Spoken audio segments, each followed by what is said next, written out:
once again, Star Wars and Unboxing fans. Welcome to another episode of Darth Tuba's Star Wars Unboxing Show. I'm your host, Darth Tuba. Today, we have a Gentle Giant package that has arrived.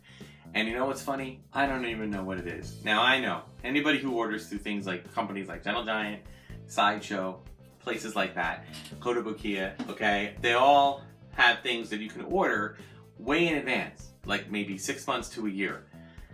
And I'll be honest, sometimes I get a lot of emails from them, both advertisements and whatnot. And you know what? Sometimes I forget to check what the emails actually say. You know, I have a day job that I have to kind of earn the money to pay for these things. So that obviously takes priority. So I'm not even 100% sure what this is. Judging by its size, I have a pretty good idea what it might be. But why don't we just open it up and see what it is? I am a Premier Guild member. So sometimes it's a free gift. Well, I love how they call it a free gift. It's not really a free gift because you paid for the Premier Guild membership, which is exactly, ironically, the price for an item. But it's a gift, but whatever. Who knows? It's okay. And oh, of course, we have peanuts. Ooh, you know what? Is this what I think? I know what this is. I know what this is. It's going to take a moment or two. I apologize if my microphone is picking up a lot of the sounds of this, but let me see what I can do here.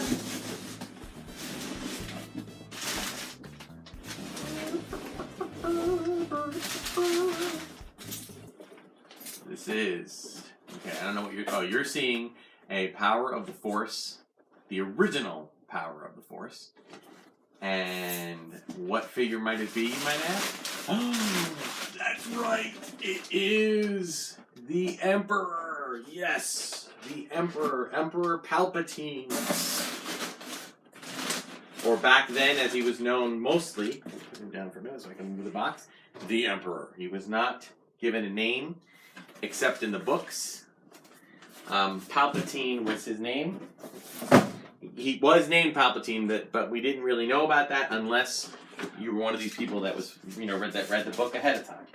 So, this is, for those who are new to the unboxing channel, this is what they call the jumbo figure, okay? It is essentially the exact same figure as was released in the original Star Wars line. From 1977 through 1985 or so, and this, but instead of it being a 3 3/4 inch, it has been molded up to a 12-inch figure. Okay, it's the exact same thing except bigger, and it even is included in a package that was very similar. Okay, the Power of the Force line. Okay, it came with a collector's coin, which is included right here, and if you look on the back, it even includes on the back what is very similar to what is very similar to what was released, how the card backs looked when you purchased a carded figure back in the 80s. Now, the figures that you see here are all the figures that are available, or that they created for just the 12-inch jumbo version of the figure, okay? It is a decent amount. I think there were 94 figures in the collection all together. Up until now, they have created 56. 56 figures. I do not think although I'm looking at these figures, I don't know if every one of these figures was in there. I have to look and see. Maybe they were. Most of them were. And I've collected most of them, actually. But I just like it. I like the idea of it. I like the idea of kind of like playing with nostalgia. Of course, when they came out, the first figure they ever did, I think, was a Stormtrooper, and I think at the same time or close to it, or maybe this one came first, Boba Fett. And I remember seeing it, and I'm thinking to myself, "Oh my God, are they gonna just do this, or are they gonna start making them all available?" And sure enough, they made them all available. So we were like, us collectors were like, "Yay! I get to collect all of them," and they're not crazy expensive. They're not, I wouldn't say cheap, but you can find them in second. I don't think their value has gone up too much, because I do think they still make them. But I like the packaging. It isn't allowing you to very easily display the figure out of the package and then put it back in if a time comes when you want to sell it. I think it's really cool. Now, he does come with the fancy schmancy twist ties, but they're pretty easy to get out, so I'll work on this where it was. This, as I said, was a figure that was released. I think this was a mail. You could get this as a mail away, but with the coin, it was available with the Power of the Force 2 line,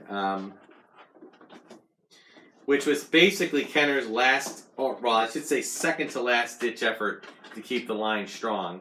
Remember, in '83, Return of the Jedi came out, so they had a strong series of figures in '83. And then I think they had another set in '84, or maybe this was '84. In fact, I don't know if it says so here. No, it just puts that. It actually just includes this year, or like 2017. So there isn't there's a lot of there's a strong exchange of information as to when it did, but I think it was either '84 or '85. And there was no more movies. You got to remember, this was not now where there's like a movie every year. There were no new Star Wars movies. Pardon me for the noise. Sorry, Palpatine. And that. Okay, and let's put this over here for now. Along with this.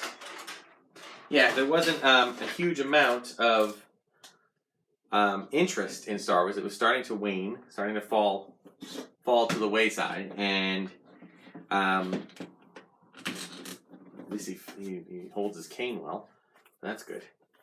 But I'm gonna try to do is see if I can get the cane to be held like this. So the only problem with these, and I've said this before on previous episodes, the only problem with these with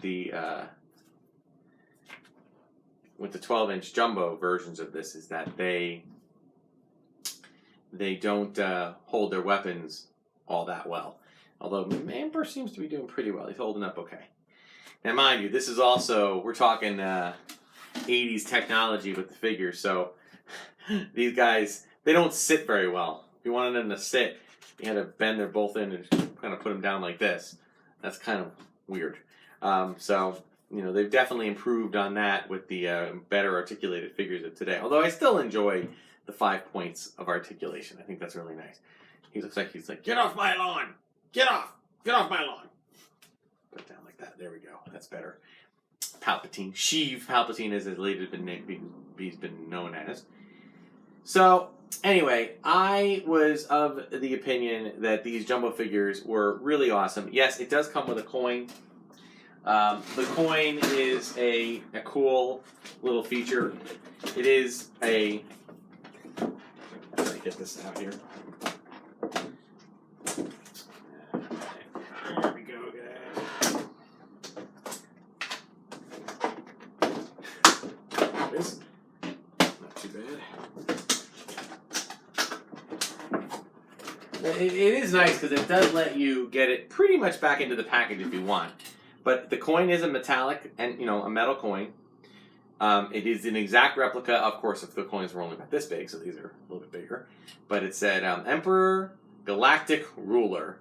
And then on the back it said, Supreme Ruler of Galactic Empire who enlists Darth Vader's help to turn Luke Skywalker to the dark side of the Force. May the Force be with you underneath. So, there you go. There's your coin. Heads or tails. But still, kind of nice. I'm actually going to put, for the coins, I kind of put them over here. All right, and for Emperor, leave him here. All right, so I do want to apologize. I did have an episode where I did an unboxing of 3 figures, Chewbacca, and Kira from Solo: A Star Wars Story, and the Emperor's Royal Guard, the 6-inch version. Unfortunately, my sound didn't work, and the whole thing was dead silent. So I didn't want to drop that. So I did an extra one this week to make up for that. But I will tell you that those figures came out beautifully, and I've seen Solo at the time of me recording this video 2 times, and I do plan on seeing it at least a 3rd or maybe even a 4th time. Very much enjoyed it, even more the 2nd time. A lot of little hints and tricks and little tips. There were things I didn't catch the first time. Little hints, a lot of Star Wars in jokes, a lot of Star Wars in universe, interesting little tidbits.